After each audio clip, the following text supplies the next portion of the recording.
The question that changed everything. The room was silent. Hundreds of eyes were fixed on the stage, and the air felt heavy like the moment just before a storm. Bright lights washed over the long panel table, where world leaders and tech giants sat shoulder to shoulder. At the center, two figures faced each other with quiet intensity. One was Kamala Harris, Vice President of the United States, known for her sharp mind and calm authority. The other was Sundar Pichai, the soft-spoken CEO of Google, a man whose journey from a modest home in India to one of the most powerful roles in the world had inspired millions. When she leaned into the microphone, the sound was crisp and piercing. "Mr. Pichai," she began slowly, "you've led one of the most influential companies on earth. But my question is simple. What would you do if everything you've built disappeared tomorrow?" The words landed like a stone dropped into still water. The audience murmured, sensing that this wasn't just another polite panel discussion. This was a challenge, one that cut deeper than numbers, policies, or strategies. Cameras zoomed in on Sundar's face. He didn't flinch. He didn't rush. He simply breathed in, his eyes searching somewhere beyond the walls of that grand hall. As the seconds stretched, people leaned forward. No one knew what he would say. But in that quiet pause, a story began to unfold. A story that would take everyone back to a time before the titles, the applause, and the power. The boy from Chennai many years earlier, far from Silicon Valley's polished glass buildings. A boy named Sundar grew up in a small house in Chennai, India. Their home was simple. 2 rooms, 1 fan, no telephone. The summer heat would settle inside like a blanket that never lifted. At night, Sundar would lie awake listening to the rhythmic hum of the ceiling fan, dreaming of things that didn't yet exist. His father worked for the railway. His mother kept the home warm with kindness and quiet strength.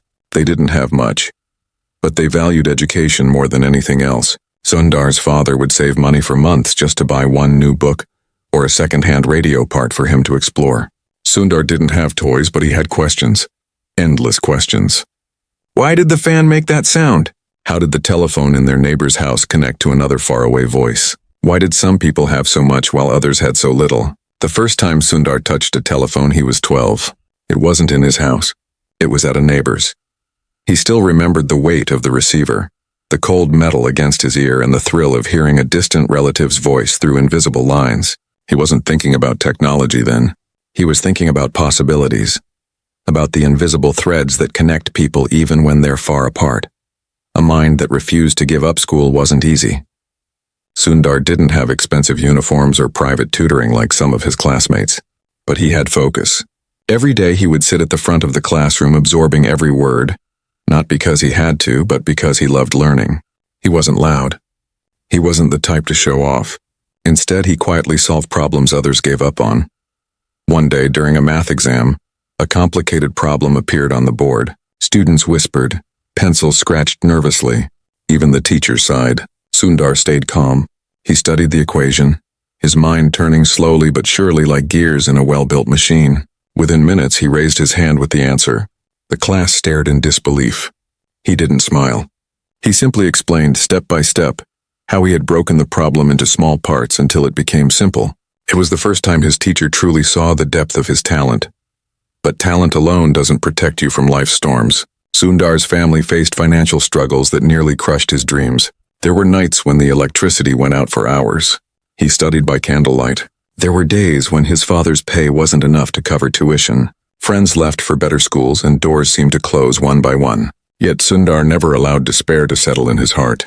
He told himself that every obstacle was just another problem to solve, like that equation on the board. A letter that changed his path years later. When Sundar applied to study at one of India's top institutes, the competition was brutal.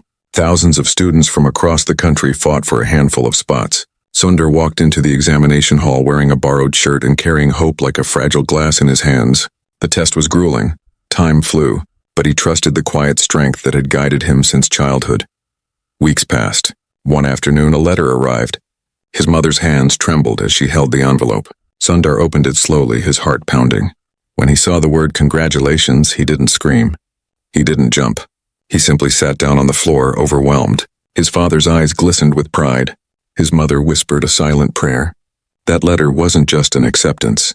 It was a key to a world beyond the walls of their small home. But what no one knew was how hard the journey ahead would be. Even after he got in, paying for his education was a battle. His father had to take loans that terrified the family. Sundar promised himself that he would never let their sacrifices go to waste. He studied harder than ever, often skipping meals to save money.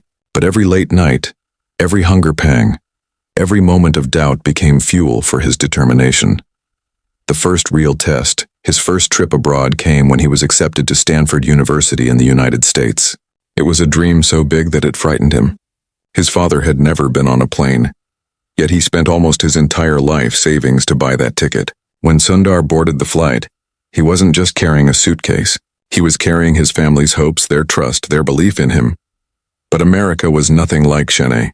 Everything was faster, louder, more expensive. He was shocked at the cost of textbooks. Sometimes he skipped buying food just to afford course materials. He missed home deeply. There were nights he sat alone in his small room, staring at the unfamiliar sky, wondering if he had made a mistake. One evening, overwhelmed and close to breaking, he called his father. The connection was weak, but his father's voice was steady. "Don't give up," he said. "We didn't send you there to be comfortable. We sent you there to grow." Sundar hung up the phone with tears in his eyes, knowing that turning back was not an option. Back to the stage, the memory faded, and the present returned. Sundar sat on the stage facing Kamala Harris. The question still hung in the air. What would you do if everything you've built disappeared tomorrow? He leaned into the microphone. His voice was gentle, but it carried through the hall like a quiet wave. "I would begin again," he said. "The same way I began when I had nothing." The room fell silent again. People leaned in, sensing that this was not just an answer. This was the beginning of a story they hadn't heard yet, because what Sundar was about to reveal next would shake the room, and no one, not even Kamala, expected it. The invisible storm, as the applause from Sundar's quiet answer faded, the atmosphere in the hall shifted. People expected the conversation to move on to safer topics, but Kamala leaned forward with a spark in her eyes. She sensed there was more beneath the surface, something that the world had never heard from this calm, measured man. "You say you would begin again," she said slowly. "But do you know what that really takes? Starting again is not just about rebuilding. It's about facing storms that no one else sees." Her words hung like mist, challenging, almost daring him to open the door to his past even wider. Sundar's eyes softened, not with fear, but with memory. He knew exactly what it took to start again, because he had done it more than once in silence. Long before he wore crisp suits and spoke on global stages, Sundar faced one of the darkest periods of his life. After completing his education at Stanford, he was filled with hope and quiet determination. He had worked through endless nights, survived loneliness, and navigated the unfamiliar world of America with patience. He believed the hardest part was behind him, but life has a way of testing us just when we begin to breathe. Sundar had secured a job offer, something modest but steady, a way to support himself and slowly repay his father's sacrifices. But a sudden economic downturn shook the country. Companies froze hiring. The offer vanished overnight, like a bridge collapsing beneath his feet. He stood there, degree in hand, dreams vivid in his mind and nowhere to go. The days that followed were quiet but heavy. He walked from one interview to another, wearing the same ironed shirt and a borrowed tie, always with a gentle smile even when his stomach ached from skipped meals. Some interviewers dismissed him before he finished a sentence. Others praised his talent, but chose someone with better connections. Sundar never begged. He listened, he thanked, and he walked out with dignity. At night he would return to his small room, sit on the floor and look at the single bulb above him, whispering to himself that tomorrow would be different. But tomorrow often looked exactly like yesterday. There was a moment, one cold evening, when he sat on a park bench with a small notebook in his hands. He listed everything he had: a strong mind, his father's belief, his mother's kindness, his education, his health. Then he listed everything he didn't have: money, security, a job, a network. The second list was longer. He stared at it until the words blurred, and then he closed the notebook slowly. He made a decision that night. He would not let fear write his story. If the door would not open, he would learn to build his own. He began working on small projects, volunteering his time at local labs and research groups. He didn't demand recognition. He offered solutions quietly, improving systems behind the scenes. One day, a senior engineer noticed his work and asked who had made those improvements. When Sundar raised his hand, the engineer didn't believe at first that the quiet young man had done all that alone. Sundar explained his thought process with such clarity that the engineer called him a silent storm.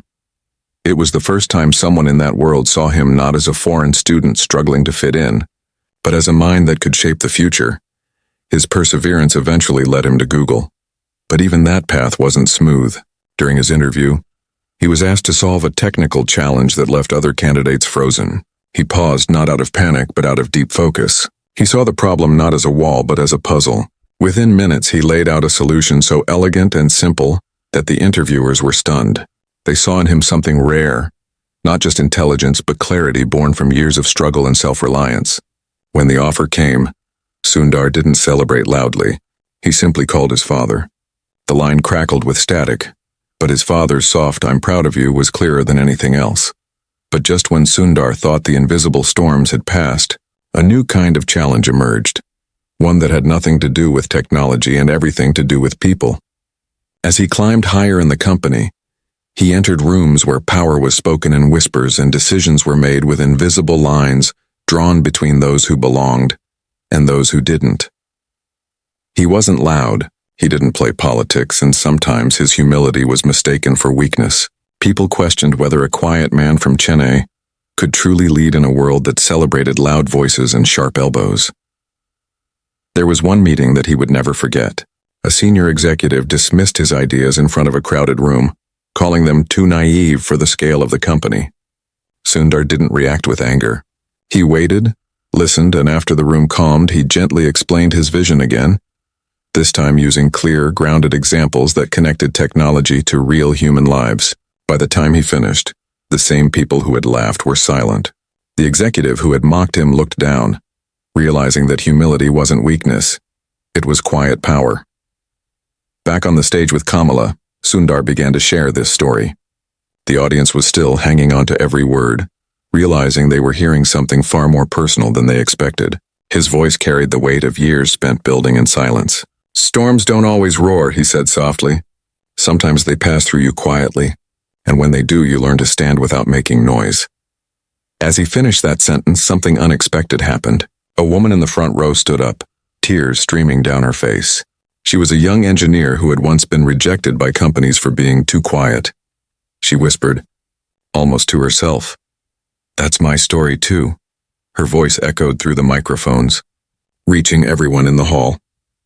Kamala turned to Sundar with raised eyebrows, sensing that the night was about to take a turn no one had predicted, because someone else in that room had been waiting for this moment, and their question would change the direction of the conversation in a way that stunned everyone.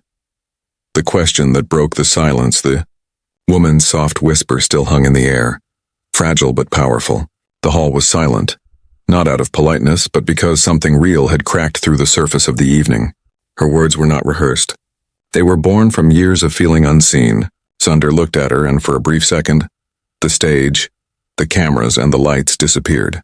He saw not an audience, but a reflection of his younger self, the quiet student who once sat in the corner, solving problems while the world looked elsewhere. He nodded gently as if to say, "I understand." The crowd didn't clap. They simply watched, sensing that something meaningful had begun to unfold. Kamala leaned back, intrigued by the sudden shift. "You seem to touch people without trying," she said with a half-smile. "But tell me, Sundar, has there ever been a moment when someone's words truly shook you?" The question was unexpected. Sundar inhaled slowly, and his eyes lowered as if reaching deep into a place he didn't often visit. When he looked up again, his voice carried a new weight, softer, slower, almost like someone walking through memories carefully so they wouldn't break. "Yes," he said. "There was one moment I will never forget. It was not on a stage. It was in a small meeting room, far away from the spotlight, and it changed me." Years earlier, before Sundar became CEO, he was still working his way through layers of responsibility at Google.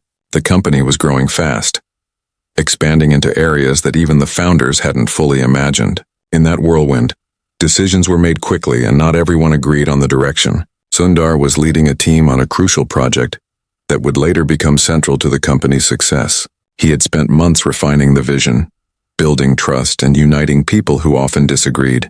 But one afternoon, during a closed-door strategy session, a senior board member looked at him across the table and said something that cut deeper than any criticism. "You are brilliant," the man said, "but brilliance without fire doesn't build empires. You're too calm, Sundar. Too quiet. Maybe leadership isn't for you. The room froze. No one spoke. Sundar felt every word like a stone placed carefully on his chest. He didn't argue. He didn't try to prove himself in that moment. He simply listened, but inside something shifted. For years, his quiet nature had been his strength. The reason people trusted him, the reason teams worked with him. Now, for the first time, someone had turned that strength into a weakness, and the weight of that judgment stayed with him long after the meeting ended. That night, Sundar walked through the empty halls of the office. The hum of machines, the faint glow of monitors, and the quiet city outside all blurred together. He sat alone at his desk, replaying the man's words over and over. Too quiet. Not a leader. He thought of his father's voice on that weak phone line years ago. He thought of the park bench, the notebook, the promise he had made to himself to never let fear write his story. He whispered softly, "Maybe leadership doesn't have one voice. Maybe it has many." From that moment on, Sundar didn't try to become louder. He didn't mimic others. Instead, he began to lead through presence. He listened more deeply, asked sharper questions, and built trust so quietly that people didn't even realize how much power he held until decisions started changing because of a single sentence he spoke. His leadership wasn't loud. It was like the wind, invisible but strong enough to move mountains. As he told this story on stage, the audience listened in silence. They weren't just hearing about a CEO. They were witnessing a man who had faced doubt not from the outside world, but from within his own walls. Kamala's eyes narrowed thoughtfully. "So what happened to that board member?" she asked, leaning forward. Sundar's lips curved into a small, almost unreadable smile. "Life has a way of bringing people back," he said softly. And when it did, the conversation was different. The audience leaned forward. They sensed a twist coming. Something unexpected buried inside that unfinished sentence. Sundar paused, letting the silence grow heavy, like the quiet before a truth is revealed. His gaze drifted toward the back of the room where a figure stood up slowly. It wasn't part of the plan. Cameras shifted. The figure began to walk toward the microphone stand reserved for audience questions. The footsteps echoed through the hall, steady and deliberate. As the person reached the microphone, a murmur spread through the crowd. Sundar's expression didn't change, but his eyes revealed something deeper. Recognition. Kamala glanced between them, sensing tension that the audience didn't yet understand. The figure adjusted the microphone, cleared their throat, and said in a firm, familiar voice, "Do you remember me?" The hall fell completely silent. Every eye turned toward Sundar. His past had just walked into the room. The weight of unfinished words. The hall grew colder, though the temperature hadn't changed. The figure at the microphone stood still, their face half lit by the soft glow of the stage lights. Sundar stared for a moment, and time seemed to stretch thin like a thread about to snap. Then slowly, recognition surfaced in his eyes. It was the same board member, older now with streaks of gray around the temples, but the posture, the piercing gaze, and the deliberate way of speaking were unchanged. The man who had once told Sundar he was too quiet to lead was standing before him, not behind a closed door, not in a private meeting, but in front of the world. "Do you remember me?" the man repeated. His voice was steady, but beneath it was something unfamiliar. Not arrogance, not challenge, but something almost hesitant. Sundar nodded slowly. "Yes," he said softly. The audience shifted in their seats, sensing the tension like static in the air. This was no ordinary question. This was the past demanding to be heard. The man took a breath, the kind of breath people take when they are about to step into uncomfortable truth. "Years ago," he began, "I sat across from you in a room where decisions were made quickly. And I told you something that I believed then. I told you that brilliance without fire doesn't build empires. I told you that maybe leadership wasn't for you." The crowd listened in silence. Even Kamala leaned forward, her usual composed expression replaced by curiosity. "I was wrong," the man continued. "And I came here tonight not to ask a question, but to say something I should have said a long time ago." He paused, and in that pause, the entire hall held its breath. Sundar's face remained calm, but inside, memories rose like waves. The silent walk through the empty office that night, the weight of those words pressing on his chest, the moment he decided to lead differently. He had moved forward, built trust, led quietly, transformed doubt into strength. But he had never heard these words from the man himself. The silence between them had lasted for years, like a door left slightly open but never walked through. "Watching you lead," the man said. his voice growing softer. Taught me something I didn't know back then. You didn't need fire in your voice. You had it in your vision. And that's what changed everything. Not just for the company, for people like me too. He looked down for a moment as if humbled by his own words. So tonight, in front of everyone, I want to say, I was wrong, and I respect you. The audience erupted in applause, not the loud celebratory kind, but a deep, emotional one, the kind that comes when something true is spoken after years of silence. Sundar didn't rush to respond. He let the sound wash over him like distant rain, steady and cleansing. When the applause faded, he leaned toward the microphone. I remember that day clearly, he said. Not because of the pain it caused, but because of what it taught me. Leadership doesn't always need to be proven to others. Sometimes it's about quietly proving it to yourself first. His words were soft, but they carried through the hall like wind through a forest. The man at the microphone nodded slowly, his eyes glistening with a hint of something he rarely showed. Vulnerability. It was a moment that bridged years, turning judgment into acknowledgement, doubt into respect. But just as the tension began to soften, a voice echoed from the back of the hall. It was sharp, impatient, and unlike the respectful tones so far. That's easy to say now, the voice called out. Everyone turned. A younger man, perhaps in his late 20s, stood near the last row. His face carried the restless energy of someone who had fought his own invisible battles. You talk about quiet leadership and respect now, he said, his voice growing louder. But what about those who never get the chance to be heard? What about the people who stay quiet their whole lives and never make it to that stage? The question struck differently. It wasn't about Sundar's past anymore. It was about something bigger, something raw. Sundar watched the young man, recognizing the frustration not as disrespect but as pain shaped into sharp edges. The audience murmured, unsure how this unexpected confrontation would unfold. Kamala glanced at Sundar, silently inviting him to respond, but his face showed something deeper than surprise. It showed understanding. He stood up slowly, his movements deliberate, as if walking toward a moment he had sensed all along. What's your name? Sundar asked gently. Arjun, the young man replied, his voice steady now. Sundar nodded. Arjun, he said.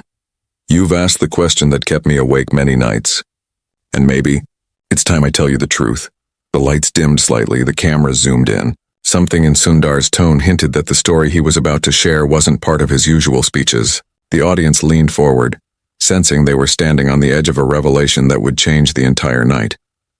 The truth beneath the silence, the light softened, and the hall seemed to lean in as if the walls themselves were listening. Sundar stood calmly facing Arjun. The young man's question hung in the air, sharp and honest. It was not a question meant to embarrass, but to uncover something that had remained in the shadows for too long. Sundar's gaze didn't carry defensiveness or authority. It carried memory. His voice, when it came, was soft but firm, the kind that makes people forget they are part of a crowd and feel instead like they are being spoken to alone. When I was younger, Sundar began, I thought that if I worked hard, stayed kind, and remained patient, the world would eventually make space for me. But the truth is, it didn't, not at first. I waited for rooms to notice me. I waited for voices to pause so mine could enter. And many times, they never did. He paused, and the silence that followed wasn't empty. It was heavy with shared recognition.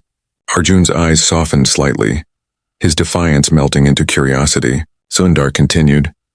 There was a period in my early years at Google when I was invisible. I would walk into meetings, speak softly, share ideas, and watch them get ignored. Minutes later, someone louder would repeat the same idea, and suddenly it would be brilliant.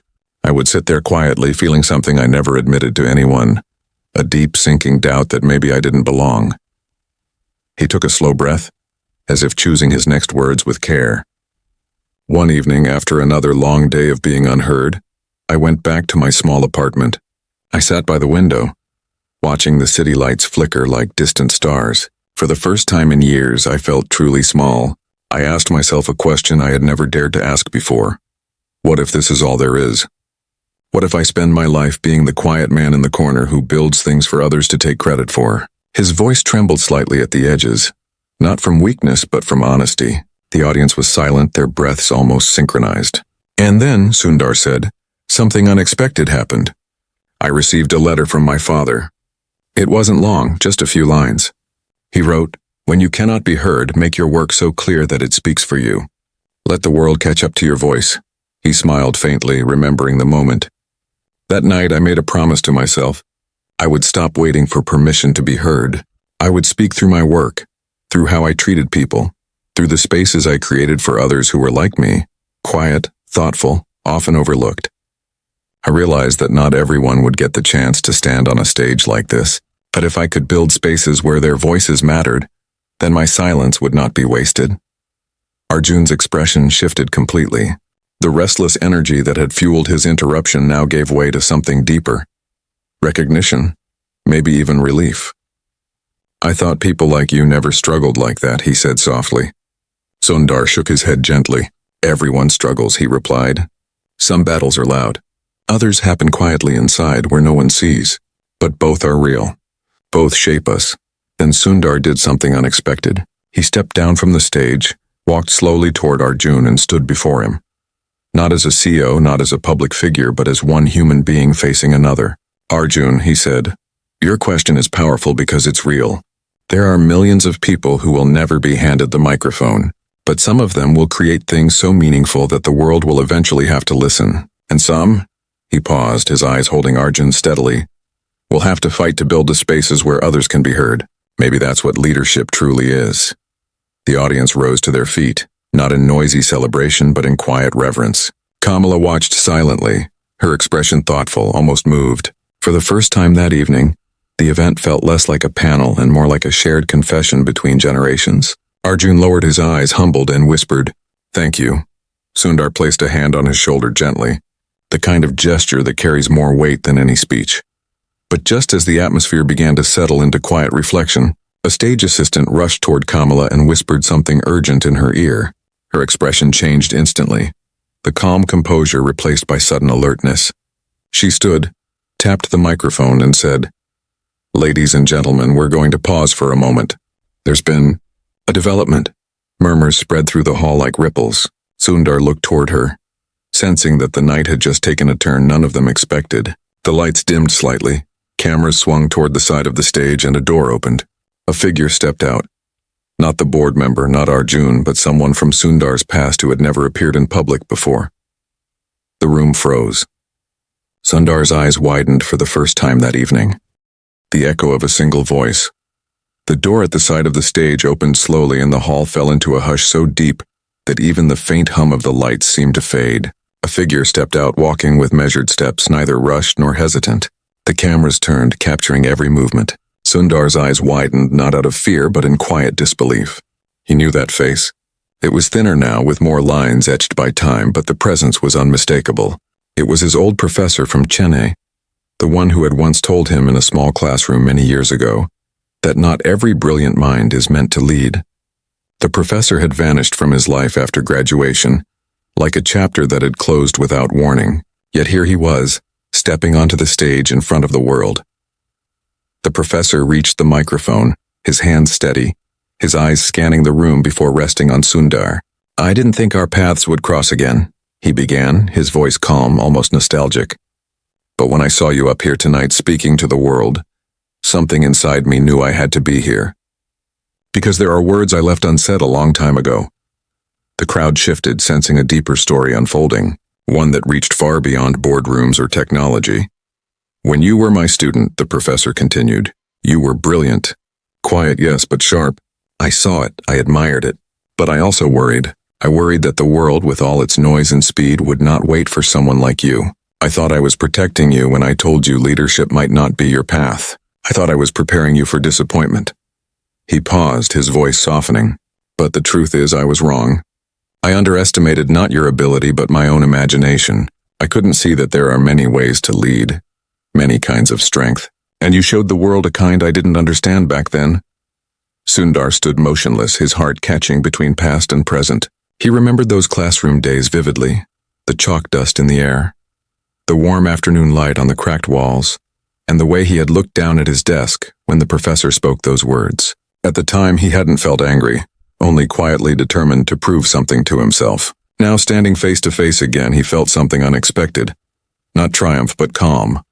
"Professor," Sundar said gently, stepping closer, "your words shaped me, not because they defined me, but because they pushed me to find my own path. I carried them with me not as a weight, but as a reminder that sometimes even doubt can guide us. The professor nodded slowly, emotion flickering in his eyes. Then perhaps my doubt served a purpose I never understood, he replied. Kamala watched the exchange with quiet awe. The audience was no longer simply observing an event. They were witnessing generations speaking across time, wounds healing in real voices. Arjun, sitting near the back, leaned forward, his earlier defiance replaced by quiet reflection. The board member who had once questioned Sundar's leadership sat silently, his hands folded, as if absorbing every word like a lesson. The professor took a step closer to the microphone. "There is something else," he said. "Many of my students over the years were like you, quiet, brilliant, waiting for the world to slow down so they could speak. Most of them didn't get the chance. But watching you, I realized something important. When one quiet voice rises, it doesn't just speak for itself. It opens a door for others. You didn't just find your place, Sundar. You created places for others." The words landed like soft rain, steady and true. Sundar lowered his head slightly, humbled. He looked at Arjun, at the faces of the young engineers in the crowd, at the woman who had spoken earlier, and saw in their eyes something he had once carried alone, a mix of fear, hope, and quiet strength. He understood, perhaps more clearly than ever, that his journey was never just his own. It had become a mirror for others searching for their voices in a noisy world. He turned to the audience, not as a speaker on a stage, but as one of them. "All my life," he said softly, "I thought leadership was about climbing to a place where people could hear you. But tonight I realize it's also about bending down, listening and lifting others up. We all carry stories that shape us. Some are loud, some are quiet, but every story matters." The room rose to its feet, not with the wild applause of spectacle, but with the steady rhythm of something real. The board members stood, Arjun stood, the young woman stood, and one by one the entire hall followed, a silent wave of respect. The professor stepped toward Sundar, and for a brief moment, teacher and student embraced, not as a gesture of victory, but of understanding. As the applause swelled, Kamala stepped forward with a thoughtful smile. "Sometimes," she said, "a single quiet answer can echo louder than 1,000 speeches." Her words hung in the air like a closing note to a song that everyone had been a part of. And there, under the warm lights, Sundar looked out at the crowd, faces young and old, voices loud and silent, and realized something simple but powerful. The journey had never been about silencing anyone. It had always been about creating echoes that would outlast him.